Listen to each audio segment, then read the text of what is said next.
Yep, another year of this. For reference getters, today we are of course taking a deep dive into Pokemon Scarlet and Violet. It's time to take your copy of Legends Arceus and throw it in the trash where it belongs, as we finally got exactly what the fanbase has been asking for since Breath of the Wild decided to ruin the internet as a whole, as we got a fully open world Pokemon game. But a question arises, how good are Pokemon Scarlet and Violet? That's a very complicated question that's with us ignoring the technical difficulties. And today, through many highs and lows, we will see just how Scarlet and Violet managed to completely avoid splitting the community apart, giving you too much freedom, and of course restricting your freedom by far too much. Your timestamps are on screen, and now let's make the greatest sandwich of all time and enjoy some completely intentional gameplay.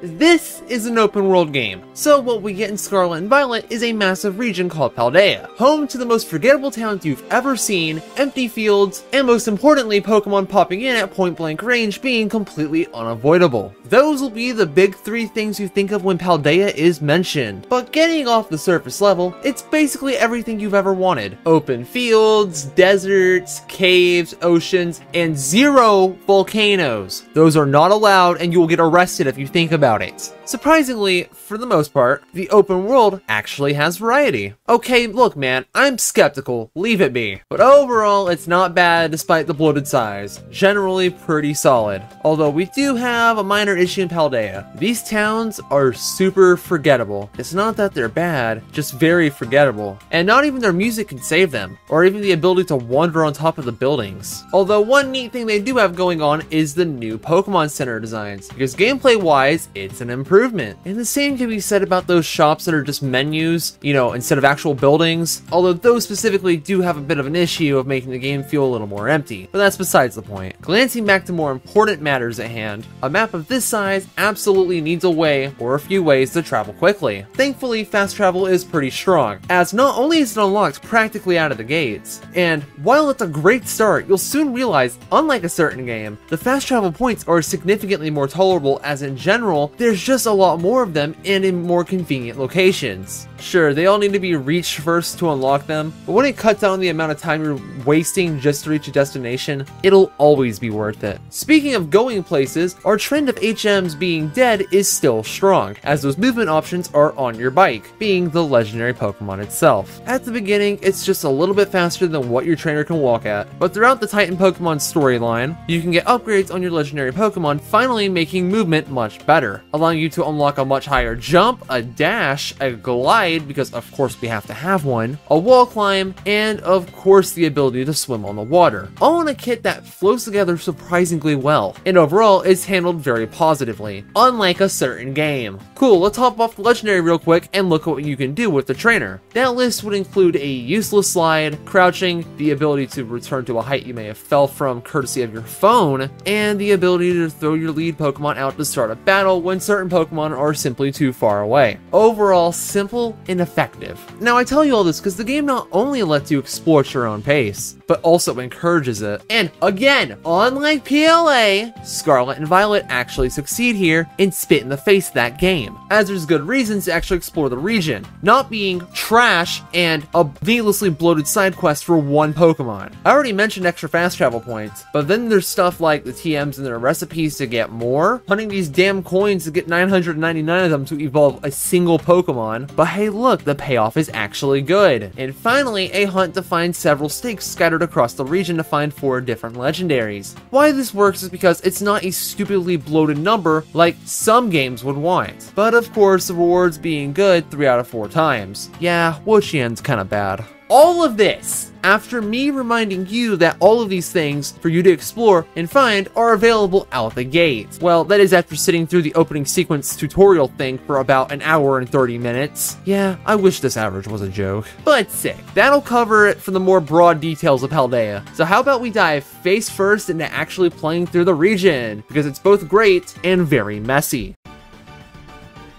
What if I told you that the game built around giving you the freedom to do what sections of the game when you want and in the order in which you want to? What if I told you that game had good replayability? Well, in this section, we'll see how your Paldea experience keeps itself afloat. First up being the Pokemon selection, as it makes a massive impact on your ability to not use or battle the same 3 Pokemon at an unhealthy rate. 400, that's the size of the Paldean Pokedex. And as you'd expect, the overall variety is very strong, and the new Pokemon are of course great, even being the biggest power creep push as of yet. Although for the main game, the main 3 stories we'll say, 16 of those Pokemon are not available at that point in time, being the Paradox Pokemon and of course the box legendaries due to them being available after those story pieces are done, but you can still get them before the credits roll. But 400 is not all we have, alongside roughly 74 extra Pokemon being transfer or event only at the time of this video, and 2 Pokemon hidden from the decks, making the game's total, excluding forms, roughly around 476 Pokemon, out of the new series total of 1,008. So it's not even half. But hey, missing Pokemon from the game hasn't entirely made the game completely unplayable yet, so it really doesn't matter. Keep in mind though, Scarlet and Violet handled their wild encounters perfectly. As I said earlier, you can just go out and find what you want and have an entire team with 0 gym badges in the span of 2 hours. And if leveling is an issue, raids will always help out in terms of getting a Pokemon at a lower level. Although on the topic of Pokemon, the legendary is special. Thanks to it being your source of transportation, they had to do some wacky stuff to prevent you from not having the Pokemon at all. So the story legendary itself is completely untradeable. In fact, once you actually use the battle form, all you can do is put it in the party, not the boxes, leading it to be a bit of a hassle to work with, especially if it's in your party and you accidentally just hop on it in the overworld, needing of course to put it back in the party. But hey, it be like that sometimes. Although something I wish that wasn't like that is the wild encounters. Still holding true with exclusively contact encounters in the overworld, where we see it become an issue, as these absolutely thrilling instances exist where you run from a wild Pokemon and get forced into another one and potentially getting thrown into an awful cycle, which could be alleviated if repels were actually in the game, but that's a completely different discussion. Look, I can go on all day about how annoying it can be to be infinitely looped into one wild encounter, but that's not even the biggest issue at hand, as 2 things. The first one being the wild Pokemon in the game will actually have their cannon heights. So sure, you may see some big lads walking around, but on the other hand, there's a bunch of mons that you can barely even see. But the second issue is a large one, as the wild Pokemon you can actually catch will not obey you if their level's higher than your badge cap. Now first off, let's not pretend this garbage didn't exist before. But secondly, this just spits in the face of being able to make your own journey and choosing your gym order, as only the gym badges will increase that level cap, meaning you can't just ignore them and go catch wild Pokemon, because then you get stuck into a horrible position like in this gameplay here, where I only had a single Pokemon caught at a level to even listen, meaning going off and doing the later Titan fights, the team star rates, or the later gyms themselves are completely off the table. Again, making this choose your adventure style of game not work, and it's the game's #1 definitive issue. Performance issues and a bad story don't even compare. Yeah, ironic how I'm calling this an issue when it's supposed to keep the early game a challenge for when you're there. Typically, that's the kind of stuff that I would defend. True, but blatantly defying your core gameplay outline is too much of a sin to not be put on blast, and this is why it just doesn't work. Although that does beg the question of the level curve, and it works if you actually route out your story progression properly. And that's an issue, because this map right here shows you the proper order to battle the bosses, and it is a complete and utter disaster. There is no other way to word it. First off, the in-game map doesn't even tell you a suggested order, so you just have to guess, which will easily lead you to fighting random gyms in unwinnable matchups. How this got by playtesting, I'll never know, but that applies to a lot of other stuff in the game. But at the end of the day, if you follow the proper routing, the level curve will be surprisingly fine, and following them out of order just leads to boss fights actually not being bosses, an ideology I've essentially preached to this point. Although one thing to mention is how little forced battles these games actually have, as the only generic trainers that you're forced to fight in these games are a few team star trainers and the rare gym trainer, because of course any trainer you find out in the open world is pretty much skippable, although it actually works in this experience because the game isn't linear, meaning they don't have to keep pushing levels forward in the same manner that the other games do. Now, while most of the trainers in this game aren't really worth batting an eye towards in terms of like their teams, one trainer in particular deserves mentioning, that being Gita, because good lord, this champion fight is an absolute joke.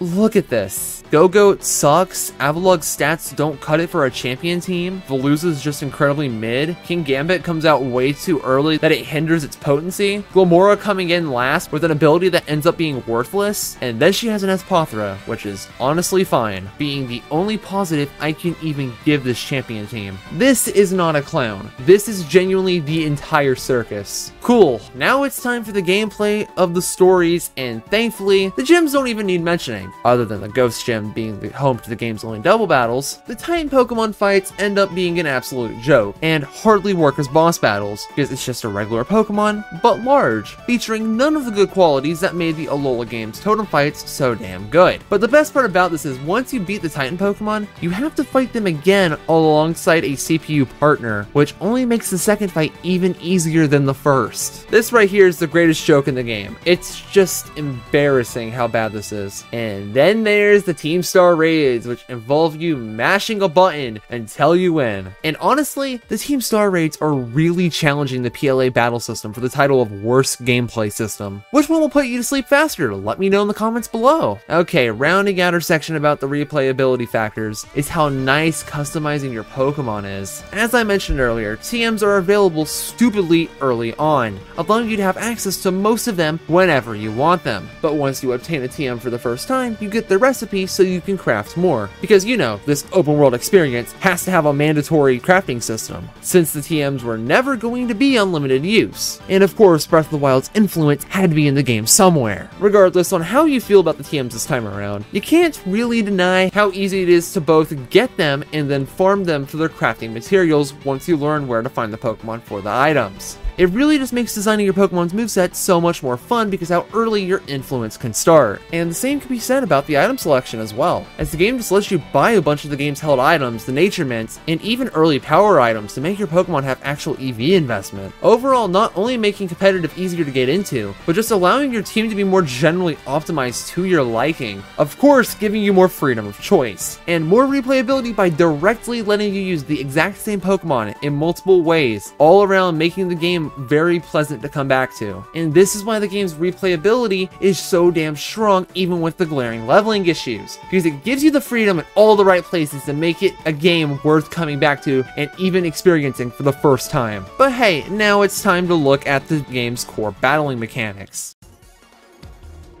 Now, mechanically speaking, the Generation 9 system feels a little too familiar to that of the main Generation 8 games, which is inherently a good thing. Of course, give or take a few extra attack categories, direct stat adjustments, ability nerfs, and of course some new stuff. But hey, we're not here to talk about the new category that makes Brambleghast immune to several attacks that would otherwise ruin it, the undeserved stat nerfs Cresselia received, Protean finally being balanced despite making Kecleon unusable again, or certain intricacies that are broken on their own. No sir, that's not what you care about. So let's take it from the top, starting with the game's battle gimmick, since every game needs one apparently. Terrestrialization is the new feature of Pokemon Scarlet and Violet, allowing a Pokemon to completely change its type to a single defined type, determined when the Pokemon is caught, or manually changed at an outrageous price, only made to waste your time. The type change lasts until the battle ends, or when the Pokemon faints. But as you'd expect, this type change adjusts your Pokemon's weaknesses, completely changing their defensive profile to that type, while on the offensive side,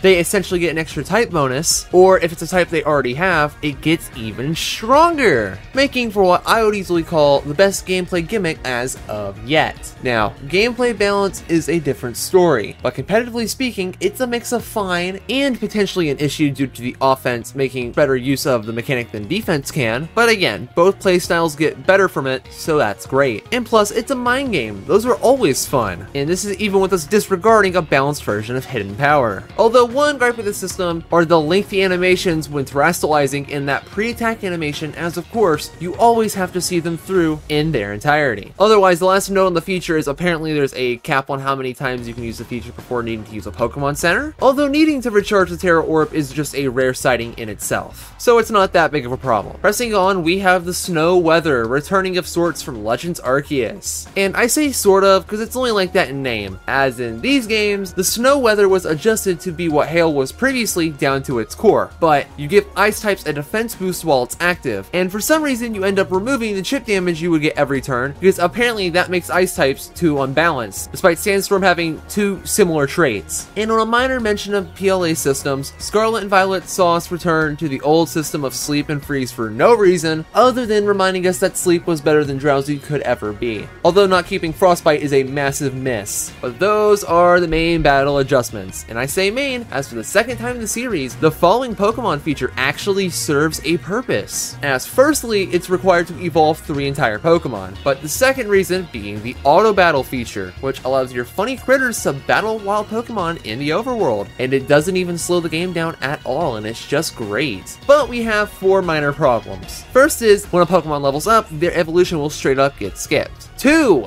New moves being taught will be skipped and need to be retaught to them. 3. These EXP yields are just not very good. And 4. Needing to frequently heal your Pokemon is not very hype either. And that's ignoring the fact that the game added an auto heal feature which ignores PP and status conditions while healing. It's a neat addition, but mildly frustrating in terms of trying to cut down the size on your inventory. And finally, one neat note to mention is the move reminder. It's in a menu by default, which is already fantastic. But then if you accidentally get rid of any TM attacks, those can actually be retaught as well, which just serves as the icing on the cake, but the cake already tasted great. Much like the battle mechanics in general, just a nice little upgrade, and it's pretty great.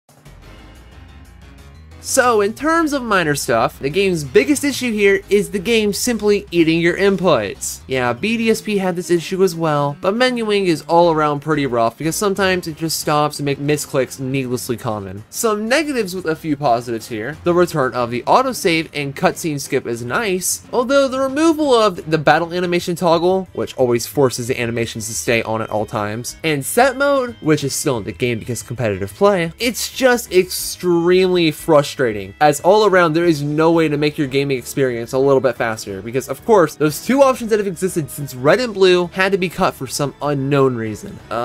It adds more value to auto battling though, but hey, those are not the only classic features removed, as fishing is just straight up gone, and breeding in its purest form is removed as well. Eggs removed to a more inferior feature, but hey, we'll get there. Okay, this next game cut actually upsets me. The Pokemon League cannot be rebattled. And I'm not even talking about a lack of rematch teams. Even the original teams themselves cannot be rebattled. Again, a concept of the very first games at least understood, which makes this feel like more of an insult. Oh yeah, and gym leader rematches exist once and then never again. Made worse, of course, by the gym leaders talking about how next time will be different. It's just such a waste and a bull-faced lie. And the last complaint here is the lack of an ability to change the time of day. Thankfully, it's not on the real-life timer, but rather a 72-minute cycle with a lack of a reliable way to advance the clock. The time change itself is fine, but just let us skip this night or day, man. It's not even a new idea at this point.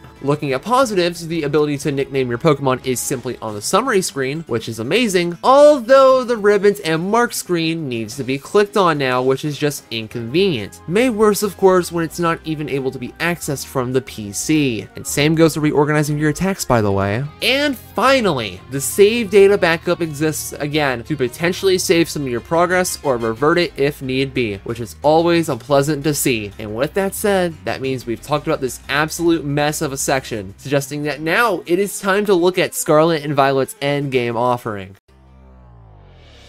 I like features, you pretend to like features just to ignore them, and it's a great time. Or it's supposed to be, as we'll see that the postgame offering itself is pretty weak, and the game kind of just over-relies on its side content. Diving into direct postgame content first follows up immediately after the one and done gym leader rematches I just mentioned, being the Academy Ace tournament. Outside of its first scripted appearance in the postgame, this is supposed to be a tournament where the trainers that you battle are random from a select pool, featuring rivals, teachers you haven't even battled yet, one Elite Four member, the pathetic champion, and no gym leaders. Yeah, this is a little unimpressive, but at least there are some neat rewards for playing it. And now, not actually last, but kind of is last, but not least, is the Team Star rematches. You know, not the gym leaders. Obviously, this gives them enhanced teams that surprisingly does not feature their cars, and unlike the gym leaders, they can at least be rebattled multiple times. On the topic of Team Star, you can redo the base thing multiple times. Not that you would, even if there are rewards. And that covers it for direct post-game unlocks. So shuffling from one repeat to another while ditching the post-game content, let's look at the gym tests. As the ones for the gyms of Ice, Psychic, Grass, and Bug return and can be rebattled for a few rewards. And let's be real, you're not doing any of these unless you're playing the lame ball puzzle while reminiscing on the best one history has ever seen. But back to actual gameplay, we see a non-functional joke. Terror raids are supposed to be the certified sequel to Sword and Shield's Dynamax raids,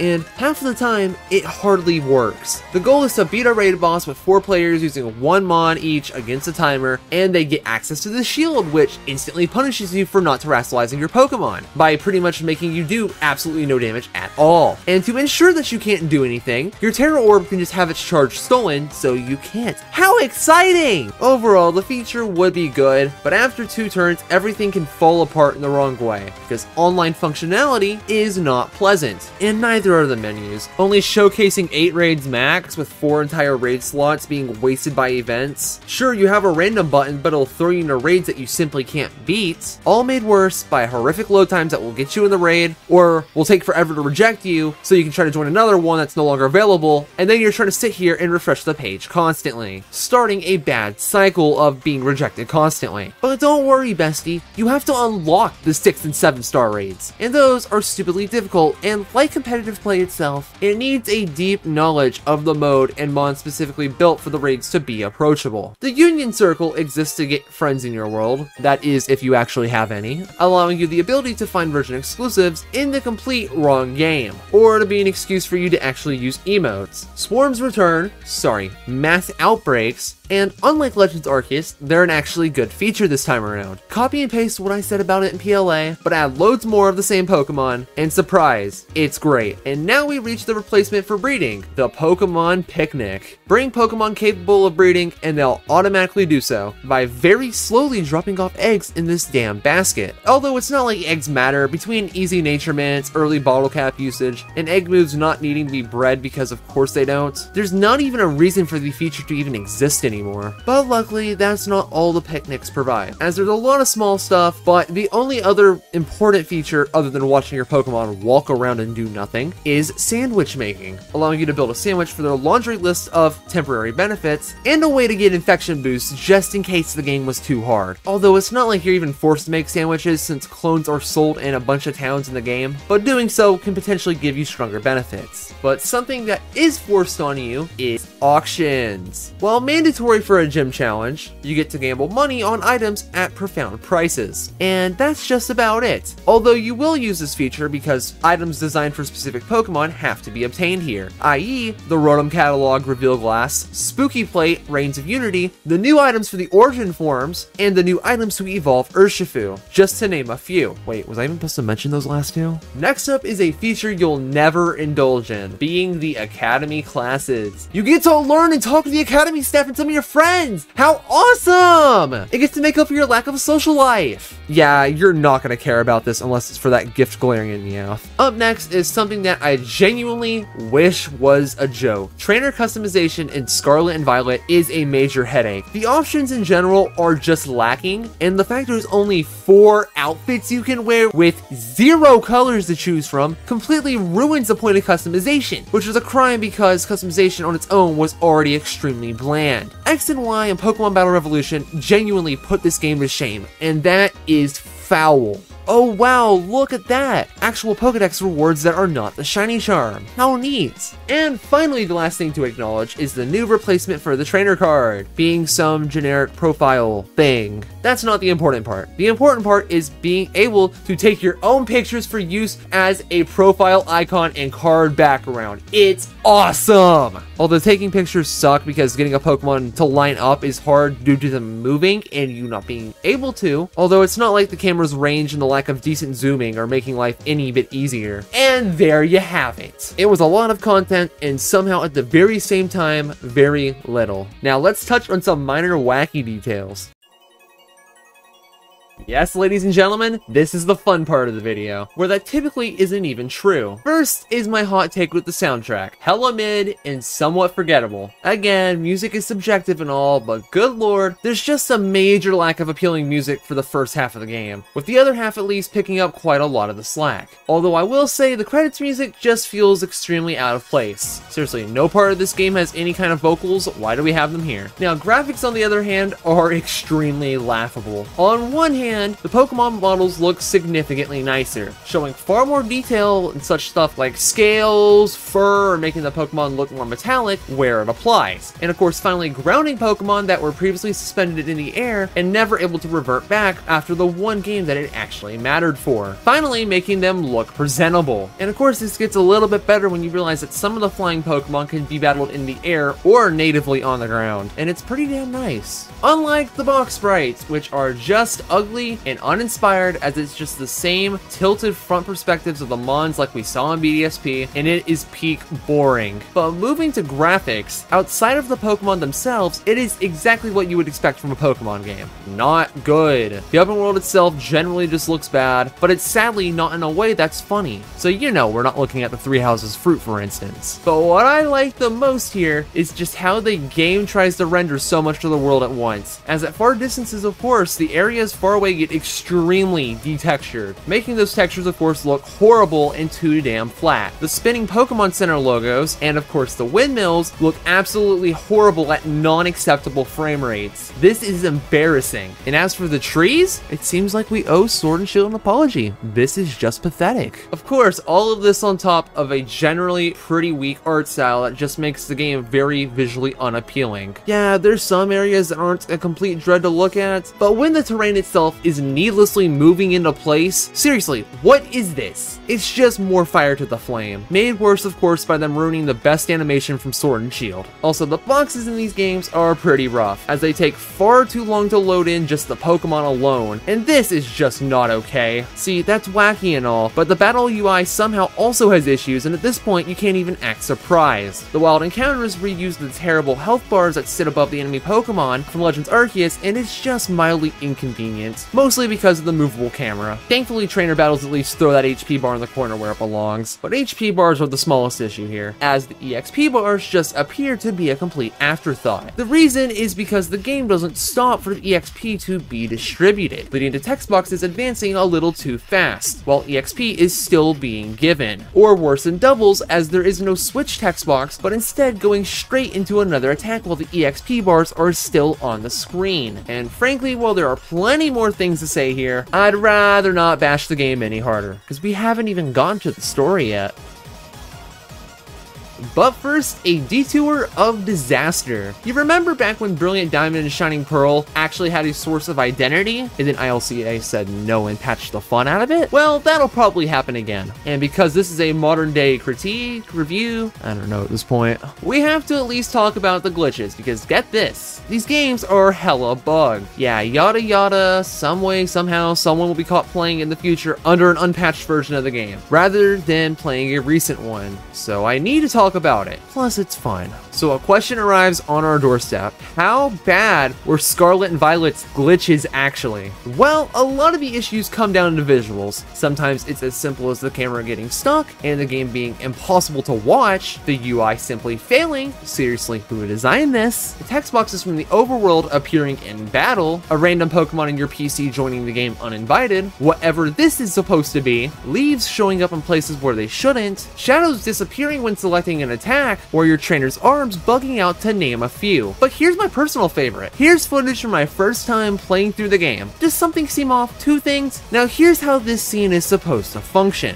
and it's pretty simple all things considered. But if you look back at what I just showed you, we see the gym leader was simply not on screen, the trainer's arms were bugging out, but of course that's just the visual shortcomings. Gameplay wise, I'm not going to go deep on, but when stuff like the wild Pokemon interact with you from an obvious distance in which it shouldn't. It's just a major headache. God forbid we even talk about the absolute abundance of Pokemon that spawn in the floors and in the walls. And good lord, that is a shiny Pokemon. Again, the overall reason this section's in the video at all is because I want to preserve the issues, and because this is a game made by the highest grossing media franchise in the world. So it's always entertaining to see failure like this. Although I will say it now, I can compare it to Sonic 06 all I want, but the bugs don't affect the gameplay nowhere near as bad as that game did, actually keeping the experience pretty playable, for the most part. Look at all the footage you saw in the section. It was gathered by myself in 85 plus hours of playing the game, and it's not even every issue I encountered. I say this because there's people out there, despite the mountains of evidence, that will pretend it's fake because they had no issues of their own, and they want to blame the game's shortcomings on people like reviewers. It's just an absolute travesty. Anyways, this is where I would say the travesty ends, but hey, it's time to talk about the story.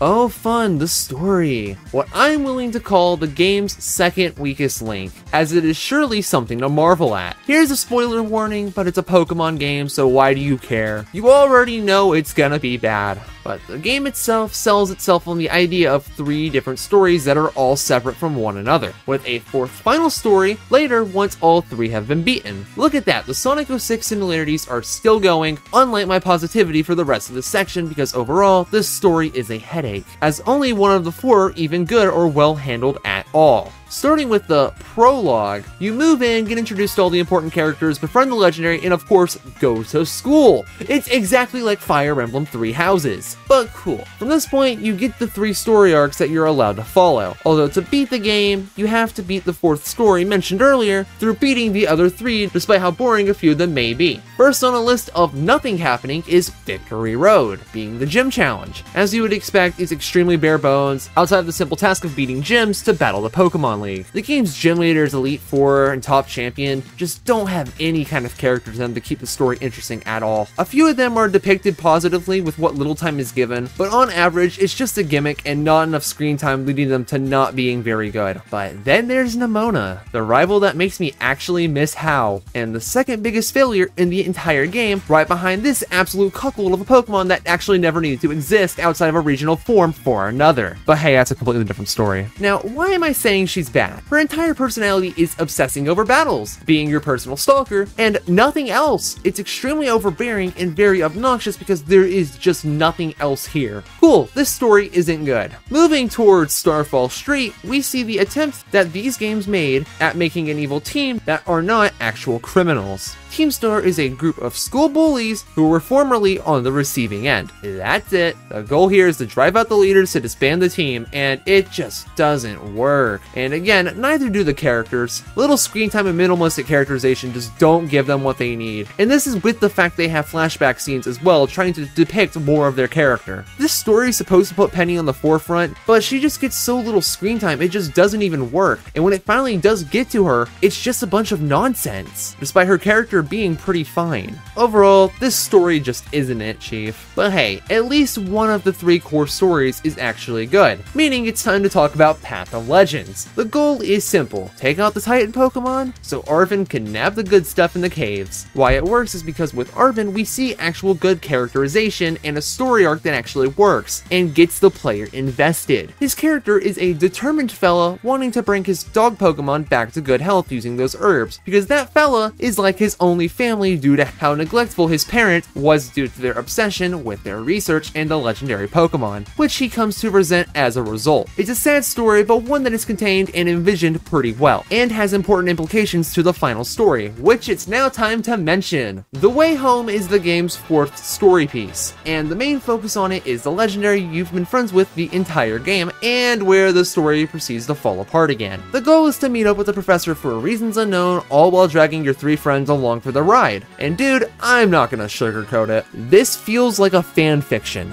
through how the characters interact with one another, how forced their importance is supposed to be, and of course the general group dynamic. But it gets worse with a battle where friendship truly does prevail in the end, in a battle that is scripted to be unlosable. But wait, I'm getting ahead of myself. Because forced interactions aside, once the version exclusive professor gets involved, it only proceeds to fall apart faster, as not only does it turn out the professor is an artificial intelligence while the original one is confirmed dead, but downright offensive to the player is the goal to shut down a functional time machine. Yep, the game features time travel. This really is Sonic 06 all over again, but different. And of course, to shut down the time machine, the only way to do so is for the AI to time travel itself. Awesome, Game Freak. Thanks for copying the absolute worst possible Pokemon fanfic from the internet for an insulting story. Which totally doesn't get worse if you actually think about how in Violet, a book depicting Pokemon from the future just exists in the present for a man to build his entire life on, and of course make the damn time machine in the first place. You know,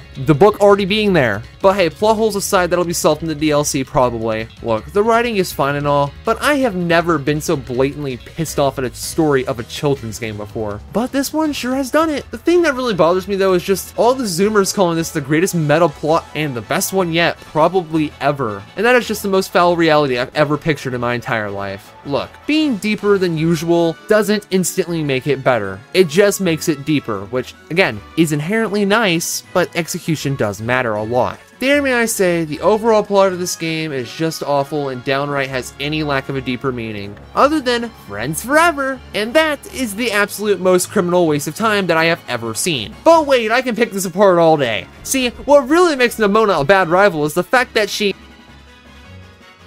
At the end of the day, no matter how you look at it, Pokemon Scarlet and Violet are a pretty damn fine time. Obviously plagued by technical problems out the wazoo, and other fun issues mostly tied to being an open world game, like a lack of substance, any form of postgame, and most of the content just being skippable outside of the main story, or most forms of characterization, which it's fine to lack in those areas, as of course the gameplay manages to make up for it and carries the dead weight quite a bit. Yeah, to pretend greater potential isn't there would be a lie, but at this point, that's something that's been said since the series' inception. Good, but not fully realized. But, of course, that is fine, as it is a fun and positive experience overall. Bringing the game to a recommendation: should you play Scarlet and Violet? Are they worth your time? As somebody who does not like open world games, for the handful of negatives they bring to the table as a game type, yes, Scarlet and Violet is a game to consider for sure. And for a score, a better and more fair solution is what I've come to, as scores, especially out of 10,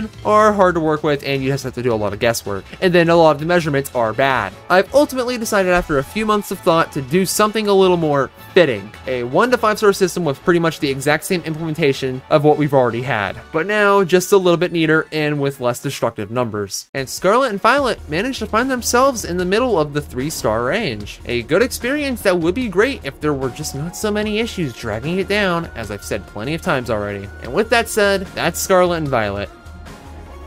The future seems a little uncertain for the channel. If you thought once a month was a bad upload schedule, just wait, as a future job may destroy any hopes of that keeping up. Between that and getting too many video ideas planned out for the near future, it's a lot. But hey, it'll be a wild ride. So if you enjoyed the video, like, comment, and sub, because the algorithm after this will be extremely difficult to say the least. Also, alongside the Pokemon Rebel U video, I'll be dropping the next Q&A video. So if you want in, I'll make a thread in the comments so I'll actually remember not to accidentally answer the questions like I may have done before. And with that said, I've said all that I need to. Thank you for watching, and I will see you guys in the next one.